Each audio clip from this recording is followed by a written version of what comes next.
જે 10માનું રિઝલ્ટ આવ્યું છે તો જે વિદ્યાર્થીઓ પાસ થયા છે એને ખૂબ અભિનંદન અને જે લોકો નાપાસ થયા છે એને પણ અભિનંદન અને જે લોકોને નાપાસ થયા હોય એને અહીંયા મોકલી દો ગામડે 15-20 દી ખેતીમાં કામ કરે ને એટલે ઓટોમેટિક એનામાં કુદરતી હિંમત આવી જાહે અને એકદમ આમ સ્ટ્રેન્થ થઈ જાહે અને આવતી પરીક્ષામાં સારા નંબરે પાસ થશે।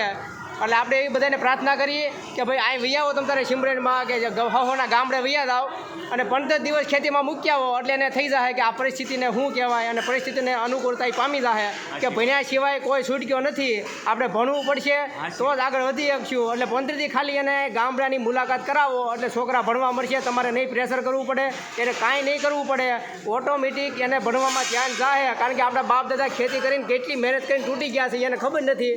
15 દી ખાલી અહીં મોકલો એટલે 15 દિવસમાં છોકરાનું આખું પરિવર્તન આવી જાય કે મહેનત શું કહેવાય, આપણાથી મહેનત થાય કે નહીં થાય, મહેનત આપણે કરી શકશું કે નહીં કરી શકીએ। એટલે ભણ્યા સિવાય કોઈ છૂટક્યો નથી, કોણ ભલે નાપાસ થયા આવતા વર્ષે પરીક્ષા આપો અને આવતા વર્ષે ફરી ટ્રાય કરો અને સારા નંબરે પાસ થાવ એ આપણે ભગવાનને પ્રાર્થના કરીએ।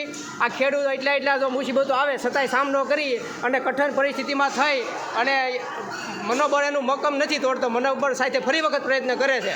તો તમારે પણ કોઈને મૂંઝાવાનું નથી, જેટલા લોકો નાપાસ થયા છે તમામ તમારે ગામડે વહી આવો, બધાને મોસ્ટ વેલકમ આવી અને તમારા કોઈ પણ ખેતી કરતા હોય એ બધાને સપોર્ટ કરો અને સહકાર આપો અને તમારી મહેનત કરી બતાવો।